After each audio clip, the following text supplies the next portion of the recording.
Cada día, barcos, trenes, camiones y aviones transportan mercancías mediante una intrincada red de transporte en todo el planeta. A lo largo de esta red, un ciclo continuo de carga y descarga mantiene repletos los almacenes y las fábricas en actividad. En cada escala hay una zona de carga.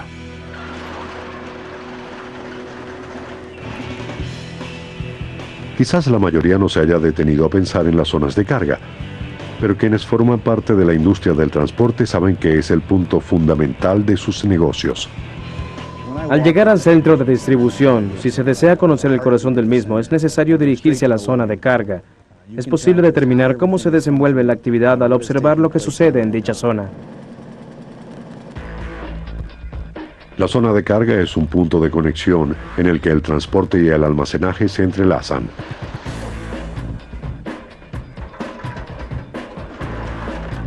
Hoy en día, los trabajadores van desde los camiones a los almacenes y viceversa en elevadores de paleta a motor.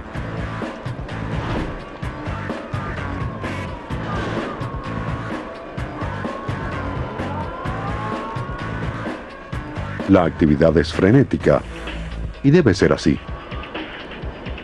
Los 1.200 empleados de este almacén en Brea, California, son los encargados de abastecer más de 300 supermercados de Nevada y el sur de California. Cuando el consumidor visita nuestras instalaciones, sencillamente no comprende de dónde vienen todos los productos. Cuando pensamos en la cantidad de mercancías que despachamos a lo largo del año, es increíble darse cuenta de que entregamos más de 800 millones de kilogramos de productos.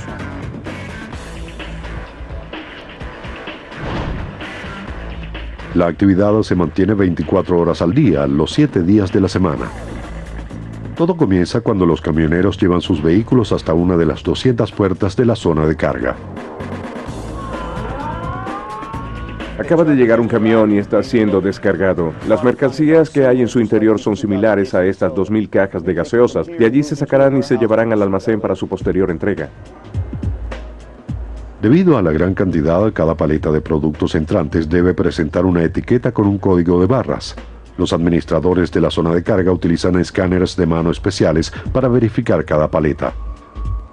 Luego los operadores de las paletas conducen las mercancías hasta el almacén y los conductores de montacargas colocan la carga en estanterías que superan los 12 metros de altura.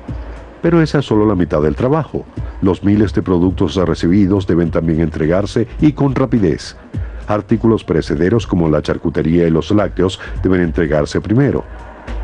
En el pasado, la tarea que más tomaba tiempo a los trabajadores era la separación de los productos.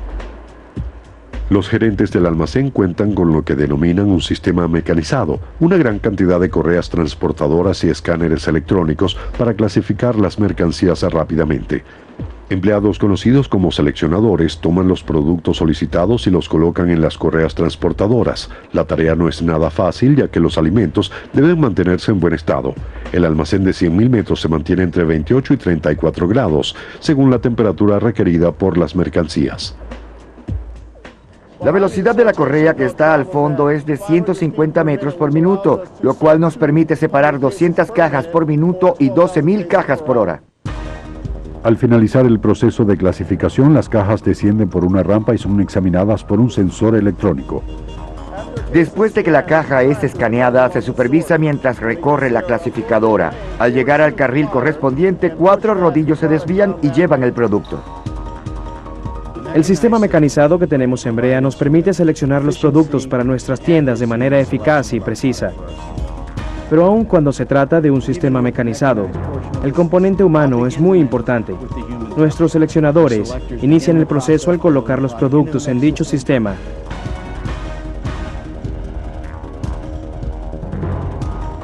Y quienes operan los paletizadores retiran las mercancías y las llevan a nuestras tiendas de venta al detalle. Pero no solo los supermercados dependen de los almacenes que trabajan con rapidez. La necesidad de manejar las mercancías con prontitud está presente en el proceso de fabricación desde el comienzo. En algunos casos, los productos se colocan en la parte trasera del camión inmediatamente después de su manufactura. La cerveza de Anheuser-Busch es reconocida en el mercado por su frescura. Sabemos que el consumidor prefiere una cerveza fresca, ya que su sabor es mucho mejor y se disfruta más al beberla. En consecuencia, para nosotros es importante que el producto empacado sea transportado y llegue a nuestros mayoristas de la manera más rápida posible. Generalmente, esto se logra aproximadamente en 1 hora, desde el momento del llenado hasta su envío. Cerveza rápido y en abundancia. En la cervecería Anheuser-Busch de Van Nuys, California, los empleados cargan entre 600,000 y 700,000 cajas de cerveza diariamente. La zona de carga es un área en la que gran cantidad de vehículos se trasladan desde la edificación hasta un objeto que se desplaza, el camión, así que la seguridad es de vital importancia, ya que es necesario asegurarse de que el camión no se desplace mientras se realiza la carga. Las características del vehículo y los controles permiten la seguridad al fijar al vehículo en la zona de carga. Cuando se aparca el camión, este se fija a la zona de carga mediante un gancho de metal que impide que el vehículo se mueva durante la carga. Los trabajadores suben niveladores de carga hidráulicos en la parte trasera del camión para cerrar el espacio entre el vehículo y el edificio. Los niveladores garantizan la estabilidad de la superficie cuando se acerquen los montacargas. Incluso algunos de ellos presentan características de seguridad adicionales. Esta es una barrera de elevación de seguridad. Este dispositivo particular es un nivelador que se coloca en la parte trasera del camión durante su mantenimiento, pero cuando los niveladores no están levantados, este nivelador actúa como una barrera de más o menos 18 centímetros que evita que algún elevador atraviese el portón o caiga desde el edificio y ocasione un grave accidente. Otros equipos de las zonas de carga son los sellos y los portones que permiten ahorrar la energía de la calefacción y el aire acondicionado. Además, impiden la entrada de la lluvia, del polvo y de los desechos. En conjunto, todos los elementos de las zonas de carga modernas permiten que la carga de los camiones no se detenga. Pero dentro de todo el proceso existe un elemento que resalta entre los demás. Los montacargas y sus múltiples variantes son los reyes indiscutibles de la zona de carga. El personal de Yale Materials Handling Corporation se ha encargado de fabricar estos resistentes vehículos durante casi 80 años. En nuestra fábrica se producen alrededor de 50 modelos diferentes de equipos para el manejo de materiales. Existe una amplia variedad que va desde unidades destinadas únicamente para el manejo horizontal del material hasta modelos empleados para manipularlo en sentido horizontal y vertical. Hoy en día, cuando es necesario levantar, extraer o trasladar algo, se disponen de perfectas máquinas para ello. Pero los primeros montacargas no eran tan versátiles. De hecho, la mayoría ni siquiera poseía horquillas. Los primeros elevadores eran muy rudimentarios, no poseían sistema hidráulico.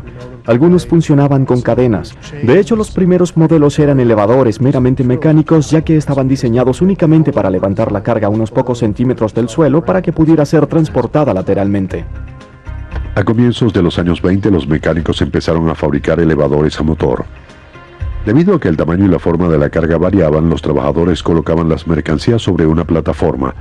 Entonces el conductor las levantaba a unos 60 centímetros mediante un torno y conducía el elevador hasta el camión aparcado en el que otro grupo de trabajadores cargaba manualmente los productos. El mayor avance con respecto a los elevadores se produjo solo después de que la industria estandarizara las cargas transportadas. Diseñada a finales de los 30, la paleta estándar, una plataforma de madera de 120 por 100 centímetros, revolucionó la tarea de carga y descarga. Ahora era posible colocar la carga sobre la paleta sin sujetarla, donde se mantenía hasta llegar a su destino. Con la aparición de la paleta fue necesario idear un nuevo método para trasladarla. Fue entonces cuando surgió lo que hoy en día se conoce como montacargas, que presenta unas horquillas que atraviesan la paleta de manera que ésta puede ser levantada. Durante los años 50, en los almacenes se intentaba colocar mayor cantidad de carga en menos espacio. Para ello había una solución: colocarla arriba. Los montacargas evolucionaron al hacerse más pequeños, pero lograron alcanzar mayores alturas.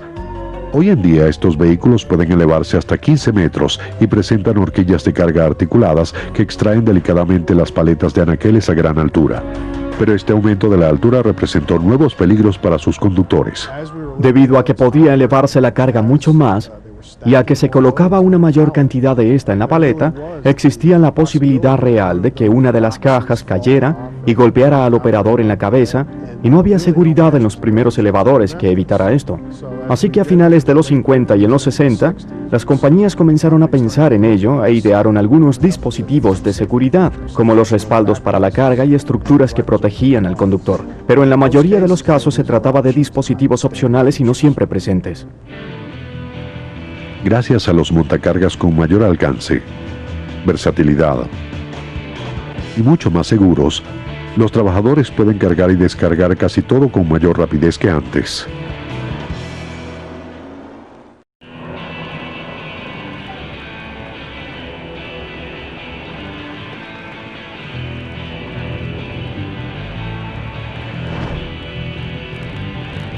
Los puertos de Los Ángeles y Long Beach se unen para conformar el depósito de contenedores más concurrido de Estados Unidos y el tercero del mundo.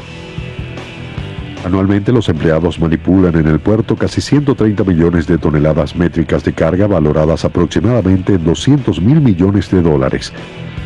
Pero antes de que las mercancías lleguen a los almacenes y fábricas, primero deben descargarse.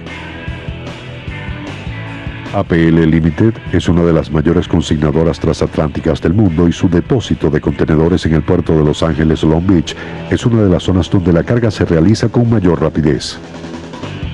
Al puerto de Los Ángeles Long Beach arriban los portacontenedores.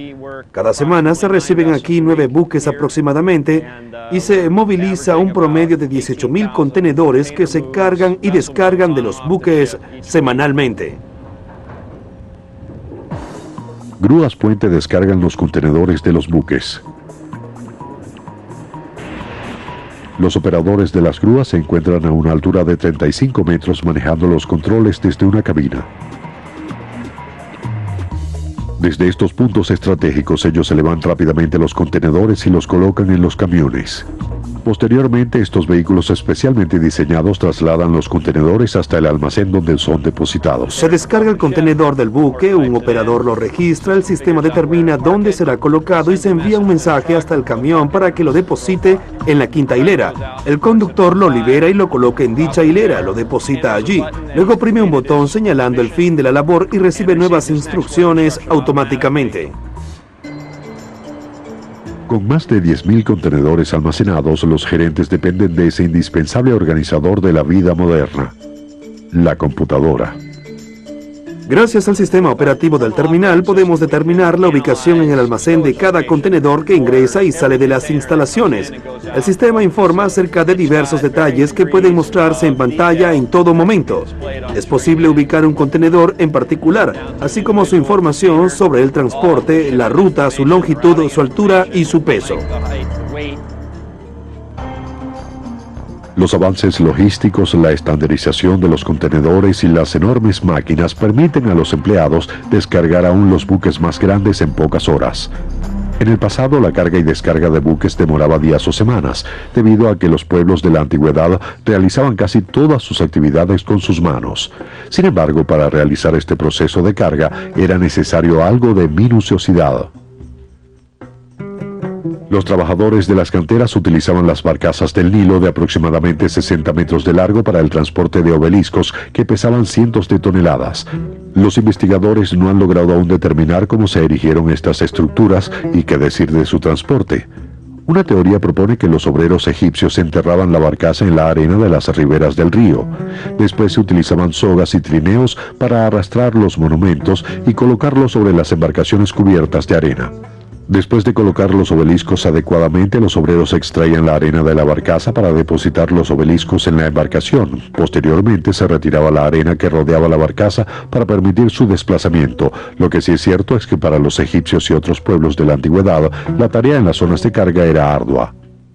Básicamente, la carga y descarga de embarcaciones consistía en el levantamiento y transporte de una gran variedad de mercancías que se transportaban de un lado a otro y se almacenaban cuidadosamente. Realmente era necesario algo de conocimiento para ello, pero era ante todo una actividad de fuerza y de organización humana comparado con otra actividad menos ruda. Si bien la carga y descarga de las embarcaciones primitivas no es algo resaltante, no puede decirse lo mismo de sus instalaciones. Los puertos romanos eran considerados las puertas del imperio y los ingenieros se tomaron muy en serio su construcción. La aparición de lo que consideramos puertos modernos, con muelles, embarcaderos y rompeolas especiales, se remonta al Imperio Romano, en el que existían ingenieros de alto nivel. Ciertamente los romanos fueron los mejores ingenieros de la época. Ellos utilizaban elementos asombrosos, como enormes bloques de mampostería y cemento. Los romanos elaboraban cajones y construían buques alrededor de estos enormes bloques, que eran llevados hasta un lugar determinado y eran liberados para hundirse en el fondo marino. De esta manera, los romanos lograron modificar la topografía submarina y edificar puertos en áreas donde antes solo había agua. Posiblemente los puertos eran maravillas de la ingeniería, pero las tareas de carga y descarga todavía se llevaban a cabo con la tecnología más primitiva, la fuerza humana.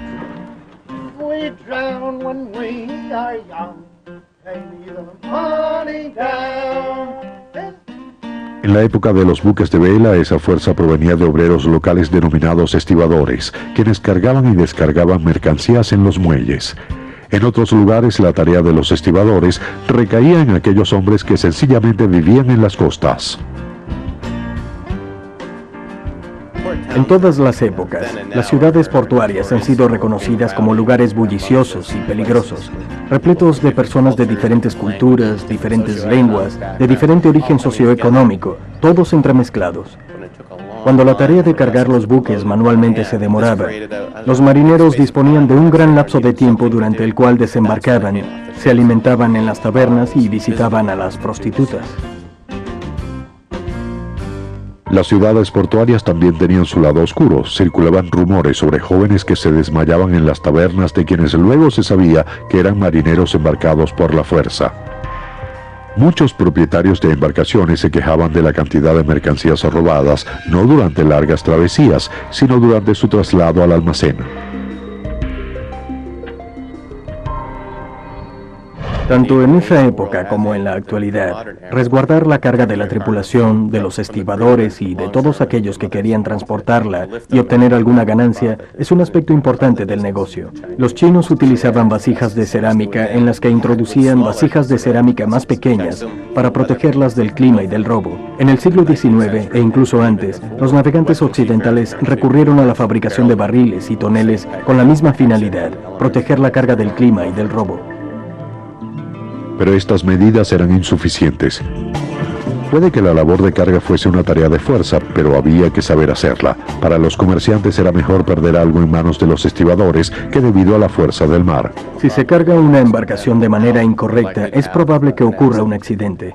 Puede ponerse en riesgo la estabilidad o el exceso de carga puede hacer que se hunda cuando el agua llegue a cubierta. Hay que tener en cuenta muchos factores al cargar un buque. En los puertos, los capitanes confiaban en el almacenaje de las mercancías a los experimentados pobladores, tarea que incluía disponerlas y atarlas adecuadamente. Pero durante las travesías, la carga de víveres frescos recaía en la tripulación. Afortunadamente, el buque en sí mismo era una maquinaria de zona de carga. Este buque fue construido en 1841. Es un barco ballenero. Se trata de un buque con aparejo de cruz, un barco que tiene mástiles muy altos y travesaños y perchas giratorias horizontales. Estas últimas actúan como grúas. Son una especie de grúa que se encuentra en el barco desde su construcción y que facilitan la tarea a los marineros porque de esos miradores pueden centrarse en una carga, ubicarla y tomarla en lugar de tener que trasladarla a ellos mismos.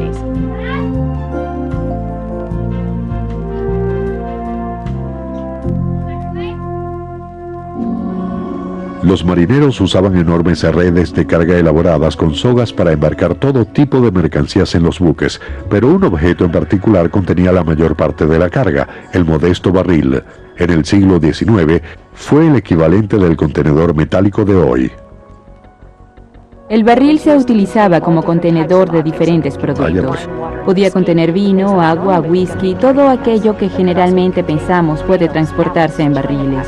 Pero también podía contener clavos, manzanas, porcelana protegida con acerrín, juguetes, repuestos para barriles, velas de barcos, casi todo. La razón por la que se le consideraba tan útil antes de aparecer los montacargas era que podía rodarse. rodarse con ambas manos, con una sola, con un dedo o manipularse fácilmente. Podía voltearse con facilidad, es posible balancearlo tan fuerte que casi logra mantenerse sobre su borde. Además puede girar sobre sí mismo, así que es un objeto perfecto. Se utilizó en el siglo XIX, pero es un objeto que se remonta a la época de los egipcios. Gracias a su forma, el barril era una herramienta en sí mismo, mitad rueda, mitad palanca. Pero por más perfecto que fuese, dependía de los fuertes brazos y espaldas de los marineros para llegar al barco. Pero a comienzos del siglo XIX, la potencia del vapor comenzaba a cambiarlo todo.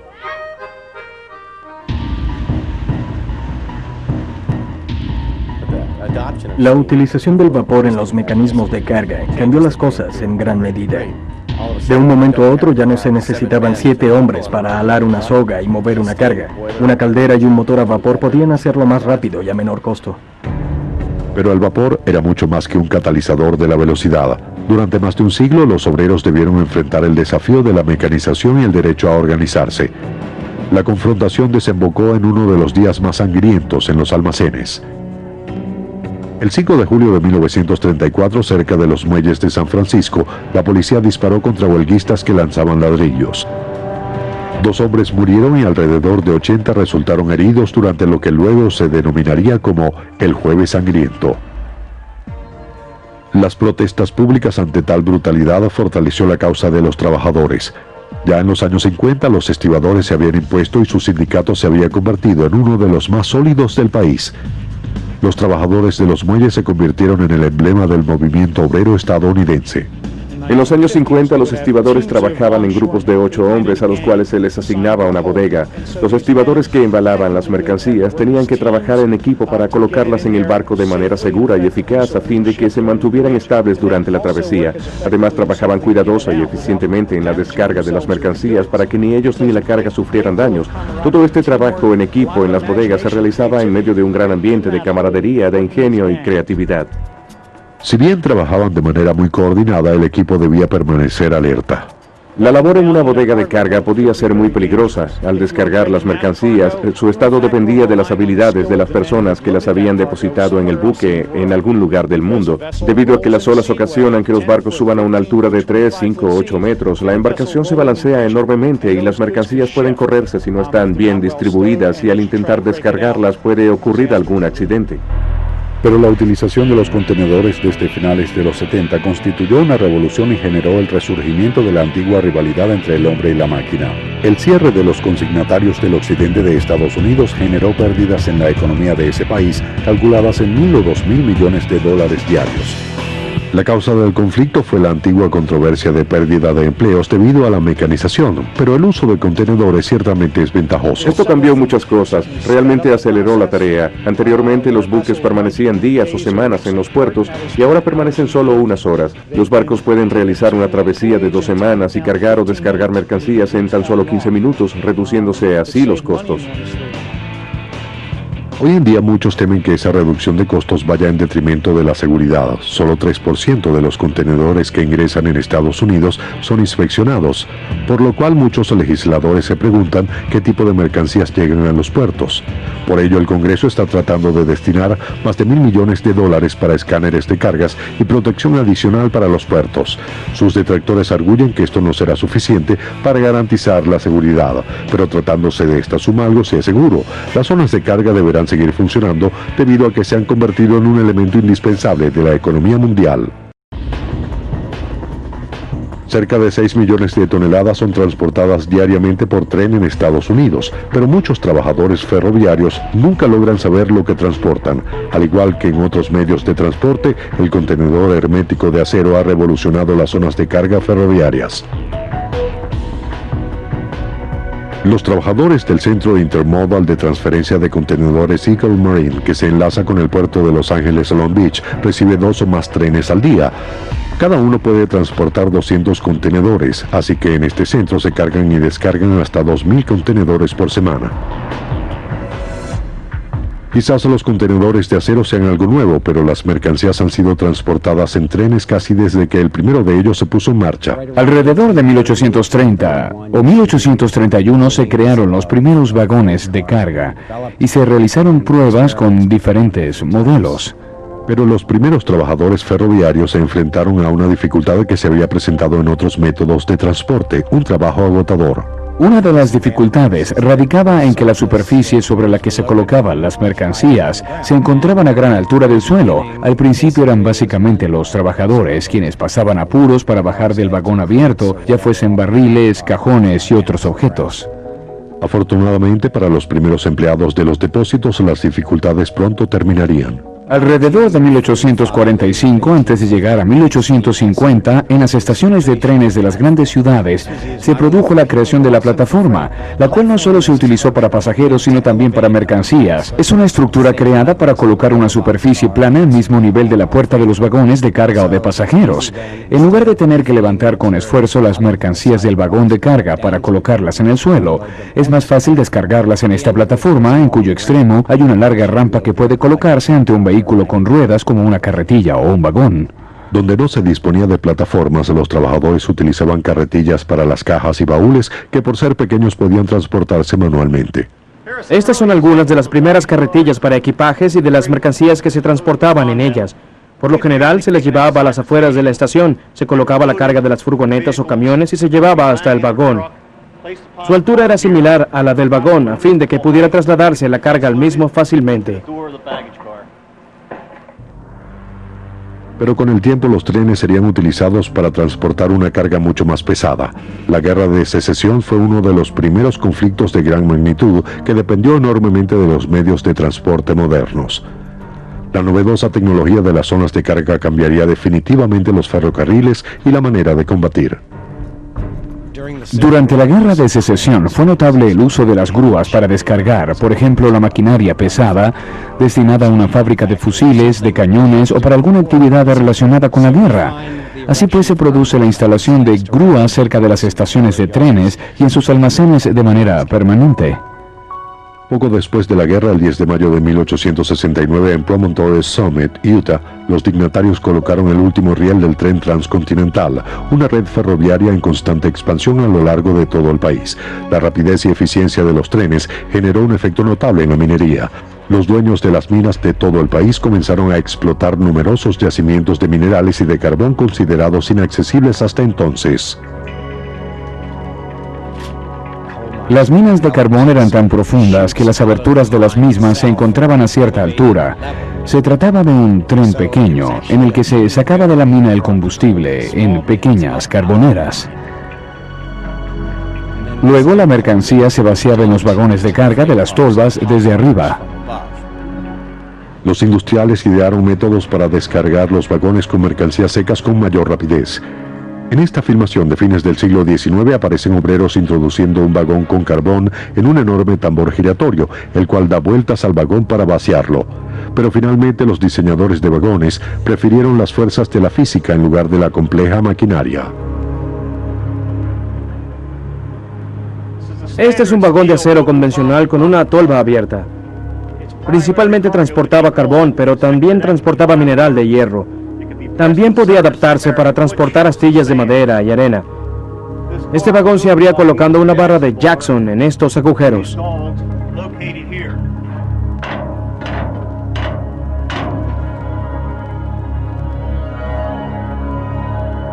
De esta manera, el vagón se colocaba en una rampa, se abría el depósito y gracias a la fuerza de gravedad, la carga del vagón caía en un vehículo de carga o en una gravera, como esta.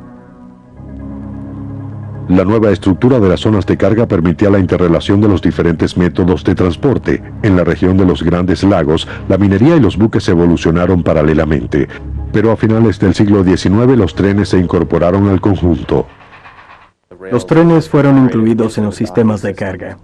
Los vagones transportaban toneladas y toneladas de mineral que eran almacenadas en tolvas que formaban parte de las zonas de carga. Los buques llegaban, se colocaban muy cerca de las zonas de carga y se bajaban rampas especiales adaptadas a las dimensiones de las escotillas de los barcos. De esta manera la carga de cientos de toneladas de mineral que años atrás demoraba algunas semanas se realizaba en unas pocas horas. Pero no siempre se trataba de mercancías secas. En los trenes se transporta toda clase de líquidos. Con la llegada del siglo XX aparece el vagón cisterna, que era un cilindro colocado sobre un vagón abierto. Básicamente, este vagón se llenaba gracias a la gravedad. Sin embargo, alguien tenía que subirse al techo para colocar la boquilla. Si se observa un vagón cisterna moderno, se apreciará una serie de escaleras y plataformas para que el personal pueda subirse y abrir y cerrar los sifones, colocar las boquillas y asegurarse de que los líquidos penetraran sin gotear. Durante los 50 años siguientes, las zonas de carga ferroviarias movilizaron la maquinaria de guerra estadounidense, abastecieron las industrias prósperas y distribuyeron los frutos de la creciente economía en tiempos de paz. Pero en los años 60, gracias a su mayor versatilidad, los camiones se convirtieron en los principales vehículos para el transporte por tierra. Los trenes fueron relegados. Pero luego en los años 70 y 80 comenzó a desarrollarse un sistema conocido como intermodal, en el que se emplean tanto buques como trenes y camiones.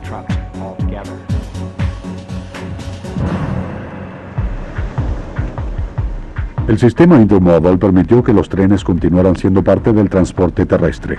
Hoy en día existen vagones de trenes especiales para diferentes usos. El carbón constituye alrededor del 50% del total de mercancías transportadas por tren, así que ambas industrias trabajan muy estrechamente. Llenados mediante correas transportadoras, estos enormes silos son en realidad depósitos de carbón.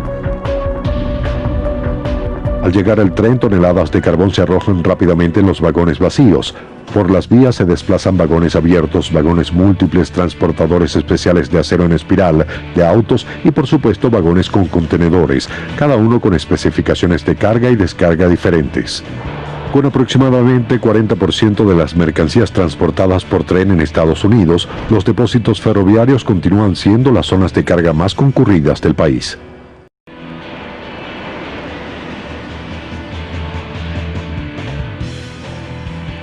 Los aviones revolucionaron la industria del transporte de mercancías. Actualmente, UPS lidera esta revolución. Esta empresa moviliza 13,5 millones de paquetes diariamente. En el año 2002, a fin de mantenerse al ritmo de su crecimiento, UPS inauguró estas enormes instalaciones en Louisville, Kentucky, la mayor y más costosa zona de carga aérea del mundo, a donde llegan gran cantidad de aviones. Dentro de lo que realmente es una maquinaria de 370.000 metros cuadrados, pueden atenderse 44 aviones simultáneamente. Los trabajadores colocan los paquetes recibidos en un sistema de clasificación compuesto de 195 kilómetros de correas transportadoras. En una hora se manipulan más de 300.000 paquetes. En este momento nos ocupamos de un avión que acaba de aterrizar. Hay dos equipos. El primero se encuentra en el avión, liberando los seguros de la carga y de los contenedores. Sus miembros movilizarán los contenedores y los colocarán en la máquina de descarga. Los diseñadores aeronáuticos han desarrollado espacios de carga que pueden utilizarse hasta el último centímetro. Estoy en el depósito principal de un Boeing 767. Este es el sistema que empleamos para introducir los contenedores. El suelo posee bolitas giratorias que permiten que los contenedores puedan balancearse ligeramente durante el viaje. Los bordes de los contenedores se fijan de este lado con un seguro y del otro con un riel. Los empleados del aeropuerto utilizan un montacargas K, una especie de plataforma ascendente para bajar los contenedores. Luego el otro equipo clasifica y traslada los contenedores hasta las instalaciones. La tarea del personal se facilita por la utilización de ciertos equipos de almacenaje especializados. Estoy en el área de clasificación del área de carga que presenta estas rueditas invertidas que giran en esta dirección y pueden moverse. Esto permite que los contenedores cuyo peso oscila entre 2.000 y 2.300 kilogramos pueda ser movido por dos personas o incluso por una. Este contenedor pesa 2.000 o 2.300 kilogramos y aún así se mueve fácilmente. Dentro de las enormes instalaciones, los empleados colocan cada paquete sobre correas de transporte alimentadoras. Este contenedor acaba de ser descargado del avión. Solo fue necesario moverlo unos 15 metros para colocarlo en posición en una de las áreas de descarga. Esta es una de las 175 que tenemos aquí y que nos permite llevar estos paquetes hasta el almacén. La carga se coloca en el sistema de paquetes, es un área de mucho movimiento. Escáneres leen y registran las especificaciones presentadas en el recibo de envío de cada paquete. La informática permite que un sistema de transportadoras computarizado traslade cada paquete a la siguiente área de carga, donde los operadores los colocan de nuevo en contenedores para continuar su viaje. La automatización es realmente singular. Básicamente, los únicos seres humanos que manipulan los paquetes son quienes los cargan y descargan. Después de su introducción en las instalaciones, todo depende de una etiqueta inteligente, la cual contiene información que se lee electrónicamente y que guía el paquete a través del sistema y que lo traslada hasta el contenedor adecuado para su despacho. Pero no siempre fue tan fácil. En los inicios del transporte aéreo, toda la labor era manual. Fundamentalmente, la carga y la clasificación de los paquetes eran realizadas por personas que los colocaban en sacos de embalaje y los introducían en aviones de hélice que los llevaban a sus destinos. En 1911 el Correo de Estados Unidos comenzó a prestar el servicio de correo aéreo y contrataba a compañías externas para el vuelo de los aviones. A finales de los años 20 la mayoría de los aviones utilizados eran los biplanos Douglas M2. Los contenedores ubicados entre el piloto y el motor contenían cerca de media tonelada de envíos, pero al igual que en los demás aviones, la carga debía realizarse minuciosamente a mano.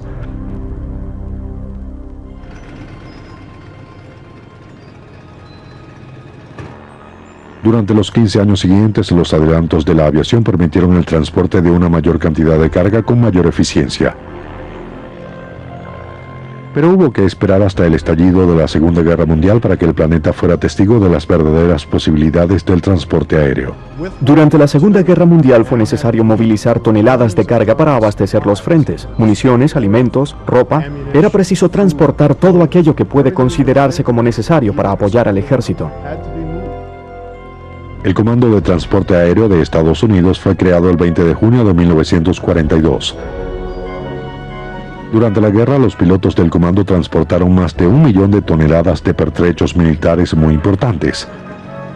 Sin embargo, la tarea en las zonas de carga era aún muy rudimentaria, si bien los aviones estaban entrando en la era del motor a reacción.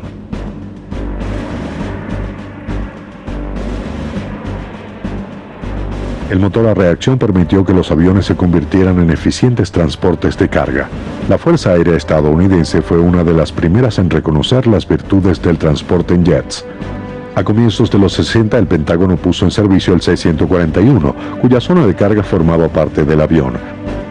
Versiones rudimentarias de plataformas rodantes y montacargas especialmente diseñadas para este avión permitían a los aviadores cargar con rapidez las paletas con armas y provisiones.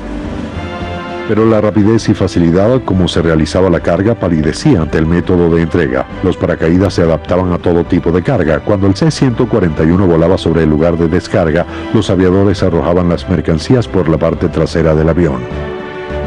El área de recepción era cualquier lugar sobrevolado por el avión. Hoy en día esta innovación militar se ha convertido en líder de esta actividad.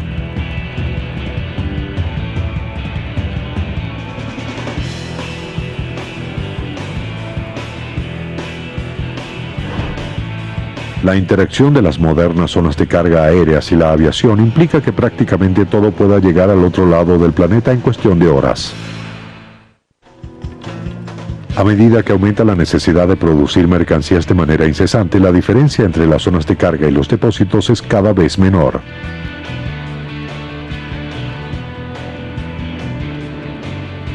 Hasta hace poco los industriales concebían los depósitos pensando en su tamaño y la capacidad de almacenamiento, pero ahora la producción y su volumen son los factores relevantes. Actualmente muchos almacenes son centros multifuncionales desde donde se transfieren las mercancías sin que deban permanecer en el depósito. Esta tarea se lleva a cabo para distribuir, para clasificar, esa es su finalidad. No está destinada al almacenaje de mercancías durante el lapso de tiempo alguno. De hecho, la eficacia de esta operación se mide en el número de mercancías que se manipula durante un tiempo determinado. Para no interrumpir la movilización de la mercancía, los empleados de los depósitos modernos disponen de muchas herramientas. Sencillos tornos, plataformas y carretillas comparten espacios con modernos montacargas y transportadores de paletas. Los diseñadores de almacenes están siempre buscando nuevas maneras de acelerar el proceso. Un camión puede contener 2.000 cajas o más que se quieren descargar rápidamente para recibirlas.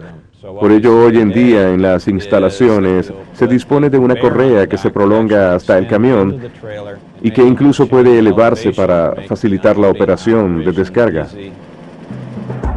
Pero los diseñadores hacen uso de la más avanzada tecnología mucho antes de construirse el almacén. El diseño asistido por computadora o sistema CAD permite a los constructores de los almacenes adelantarse al futuro. El sistema CAD puede utilizarse para evaluar el diseño, que se transfiere electrónicamente a un programa de simulación. Este programa nos permite observar el diseño en movimiento. De hecho, es posible observar la mercancía recorriendo las transportadoras. Los diseñadores utilizan las computadoras a fin de resolver cualquier falla, pero estas máquinas no solo se utilizan durante el diseño, ya que actualmente se desarrollan depósitos computarizados y sistemas de almacenaje y recuperación automatizados. En el interior de las instalaciones modernas, vehículos controlados por computadora están ejecutando ahora tareas antes realizadas por humanos. Los vehículos automatizados o VAS han revolucionado la tecnología en esta área. Incluso podemos considerarlos unos robots, ya que el hombre no interviene en esto. Son el equivalente de un vehículo capaz de memorizar la distribución del almacén. Los sensores del vehículo están conectados con señales fijas o con un software de la distribución del lugar a fin de garantizar que la máquina llegue a su destino. El próximo reto de la industria es un centro controlado por máquinas. Como si se tratara de una novela de ciencia ficción, en los depósitos del futuro máquinas y computadoras almacenarán, clasificarán, recuperarán y cargarán las mercancías sin la intervención del hombre. Puedo imaginar que en el futuro existirá un robot parecido a C-3PO, que tomará un paquete y que será capaz de manipularlo y hallar el lugar apropiado para colocarlo en un camión. Puedo imaginar eso. Pero, ¿lo lograremos pronto? Pienso que con una gran inversión y esfuerzo quizás podríamos concebir algo así, aunque, para ser sincero, creo que no será pronto. Estos centros realmente serán controlados por máquinas, sin la intervención del hombre. A diferencia de las zonas de carga de antaño, donde los obreros se realizaban todas las tareas, las zonas de carga del futuro ni siquiera serán perceptibles por el ojo humano. Al menos no desde la Tierra. Incluso los astronautas dependen de las zonas de carga. Todas las provisiones necesarias para vivir en el espacio deben transportarse en los cohetes.